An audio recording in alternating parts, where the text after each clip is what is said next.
नमस्कार मंडळी, कशात सगळे आशा करते स्वस्त असेल, मस्त असेल। मी वर्षा और स्पेशल रेसिपीज अँड ब्लॉग या माझ्या चॅनलमध्ये तुम्हा सर्वांचं खूप खूप मनापासून स्वागत करत आहे। तर आज आहे हरतालिकेची पूजा। तर सगळ्यांच्याच घरी सर्वांनी मस्त अशी पूजा मांडली असेल। सो मी सुद्धा पूजा केलेली आहे आणि छोटीशी मी रांगोळी काढत आहे या समोर। तर हळदीचे लेपन वगैरे हे सगळी जी कामं आहेत सो ती मी आटपून घेतलेली आहेत आणि आता पूजा मांडलेली आहे। पूजेला आमच्या इकडे जशा पद्धतीने मांडतात सो मी तशाच पद्धतीने पूजा मांडलेली आहे। वाळूची पिंड महादेवाची करतात, त्याला फूल दुर्वा वगैरे, विड्याचं पान, मकाचा कणीस, ककडी, फळं वगैरे सगळं ठेवतात। सो माझी फायनली पूजा झालेली आहे। तुपाचा दिवा लावलेला, धूप, कहाणी मोबाईलला ऐकली कारण की माझ्याकडे पुस्तक नव्हतं। कहाणी ऐकल्याच्या नंतर आरती वगैरे केलं आणि मग आज मी गणपती बाप्पाची छान अशी मूर्ती बनवणार आहे। सो मी तुमच्यासोबत शेअर करेलच कलर वगैरे द्यायचा आणि त्याच्या अगोदर एक मस्त अशी केकची डिझाईन मी तुमच्यासोबत आज शेअर करणार आहे। तर हा 2 टायर केक आहे, चॉकलेटचा केक आहे। त्याला डिझाईन मी वरतून वेगळी केलेली आहे आणि डॉल केक आहे आणि 1.5 kgचा हा केक आहे। प्राईज किती लावली असेल इतकं तुम्ही मला कमेंटमध्ये सांगायला विसरू नका। तर आणि केकसुद्धा तुम्हाला कसा वाटला हे कमेंट करून सांगायला विसरू नका। सो आता दुपारच्या 2 वाजून गेलेले आहेत, माझी सगळी कामं आवरली आहेत। आता मेन कारण म्हणजेच मी गणपती बाप्पाची मूर्ती बनवलेली आहे आणि आता त्याला कलरिंग करायचं काम करत आहे मी आता। तर कॅमलचे कलर त्यांना रात्री आणायला लावले होते, तर आता मी कलर देणार आहे। तर तुमच्यासोबत मी शेअर करेलच। तर गेल्या वेळेसच मला मातीपासूनची बनवलेली मूर्ती असते सो ती पाहिजे होती, पण बरेच दुकानं हुडकली, म्हणजे स्टॉल वगैरे असतात जिथं कारखान्यामध्ये सुद्धा आम्ही गेलो होतो, तर आम्हाला मातीची मूर्ती पाहिजे होती। पण ना अगोदर ऑर्डर्स द्यावं लागते, हे मला माहीत नव्हतं की गणपतीची जर मातीची मूर्ती जर बनवायची असेल तर ती कस्टमाइज करून बनवतात वाटतं। आणि मग ऑलरेडी ऐन टायमाला नव्हती ती आणि जास्त प्लॅस्टर ऑफ पॅरिसच्या मूर्त्या बनवतात। त्याच्यामुळं तुम्हाला माहिती आहे मी निसर्गप्रेमी आहे, मला आवडतं निसर्गाला जपायला, कारण की निसर्गाला आपण जपलं तर आपल्याला निसर्ग जपेल। आणि आरोही सुद्धा बघन मी कलर कसा देते काय देते, तिच्यासमोरच मी कलरिंग करणार आहे, तिला पण सांगणार आहे।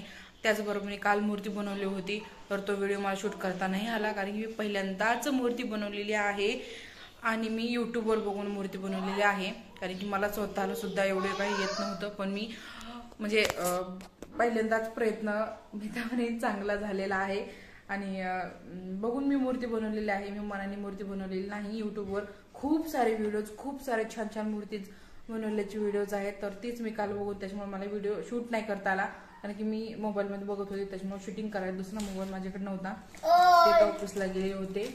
हा द्यायचं आहे ना। तर आता मी तुम्हाला मूर्ती दाखवते आणि कलरिंग केलं सुद्धा दाखवते, चला तर मग। सो मी अशा पद्धतीने गणपती बाप्पा बनवलेले आहेत। तर थोडीशी फिनिशिंग करायची राहिली होती काल, मी तसंच सुकायला ठेवलं होतं। तर आता मी कलरिंग करताना फिनिशिंग करून घेईल। दागिने हे वगैरे मी म्हणजे असं बनवलं नाही आहे मातीचं, शृंगार बाकीचं मी करणार आहे। आणि हे माझ्याकडे अगोदर असं होतं सो मी ते लावलेलं आहे पाठीमागचं, आणि मग बाकीचं तर कलरिंग करून घेते। आणि इथं बनवलेलं आहे मूषक। सो गणपती बाप्पा आणि मूषक तुम्हाला कसे वाटले हे कमेंट करून सांगायला विसरू नका। अरे आता काय करायचंय तुला? कलर द्यायचाय कशाला? गणपती बाप्पाला द्यायचंय का? खूप वाटत होतं, तर मला मी कमेंट करून सांग। तुला काय वाटत होतं? खूप काय वाटत होतं तुला? गणपतीला कलर द्यायला खूप चांगलं वाटत का तुला? ओके, बर बर, चला द्यायचं मग आता कलर।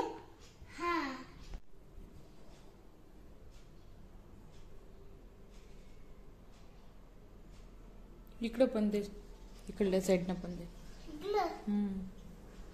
हा दे, हो य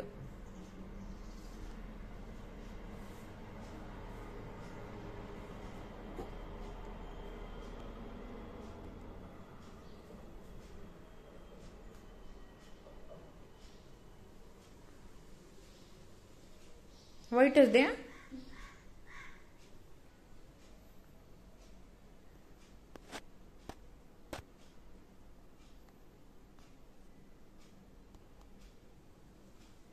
सो तर मी 1 तास झाला कलर देते। अगोदर पूर्ण मूर्तीला पांढरा कलर देऊन घेतला, स्किन कलर काय नाही झाला माहीत, म्हणून अशा पद्धतीने कलर होता एक कलर बॉक्स मध्ये। तो पूर्ण बॉडीसाठी देऊन घेतला. इथं गोल्डन कलर दिलेला आहे आणि मी जे कलर वापरत आहे ते सुद्धा नॅचरल कलर आहे. धुतीसाठी मी पिवळा कलर वापरलेला आहे. इथं गोल्डन कलर दिला आहे. थोडंसं टचअप स्किन कलरचा येण्यासाठी याच्यावरती सुद्धा मी दिलेला आहे. आता आणखीन इथं ना दातांना मी पांढरा कलर देऊन घेणार आहे. इथं मी आता बघते कोणता कलर द्यायचा ती, मग नंतर डोळे गंध वगैरे काढून नंतर मग कलरनेच मी दागिने वगैरे सगळं काढून घेणार आहे. नंतर मग फायनल लुक तुमच्यासोबत शेअर करते. मोशकला पण कलर द्यायचा राहिलेला आहे, तसं तर नाही दिलं तरी देखील चालेल. अगोदर पांढरा दे नंतर ब्लॅक देऊन डोळे वगैरे काढून घेते. आणि सगळ्यात जास्त मला मोशक आवडलेला आहे. तुम्हाला आवडला का हे कमेंट करून सांगायला विसरू नका. तर आता पटपट मी कलर देते. नंतर फायनल लुक तुम्हाला गणपती बाप्पाचा उद्या दाखवते.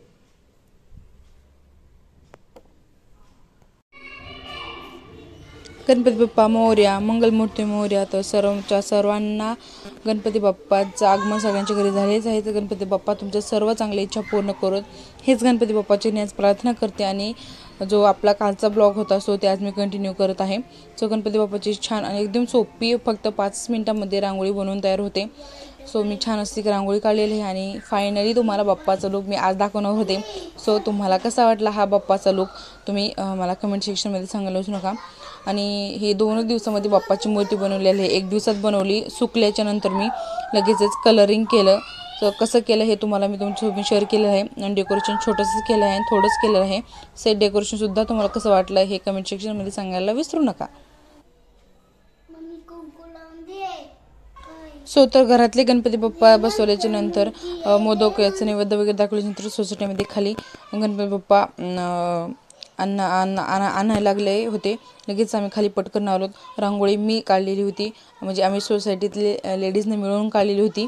तर मी फोटो इथं वरती तुम्हाला दाखवते. आणि बाप्पाचं आगमन झाल्याच्या नंतर सगळं पॉझिटिव्ह वातावरण झालं होतं. सगळे खाली आले होते बाप्पाचं स्वागत करण्यासाठी. तर तुम्ही बघा आता कसं बाप्पाचं आम्ही स्वागत केलं ती.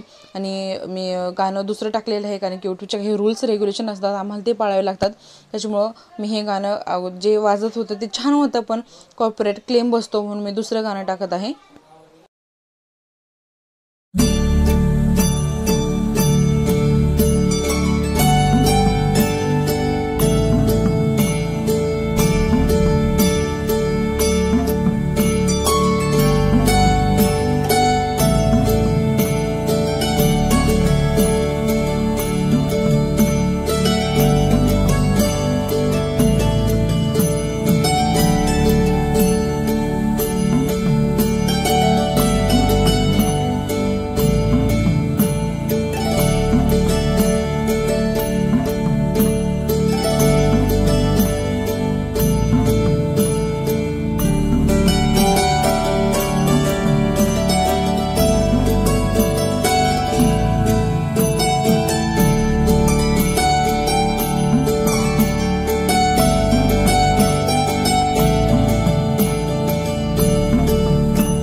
सिद्धिविनायक देवतामृत्यर्थम ध्यानवाहिन षोडोपचार श्री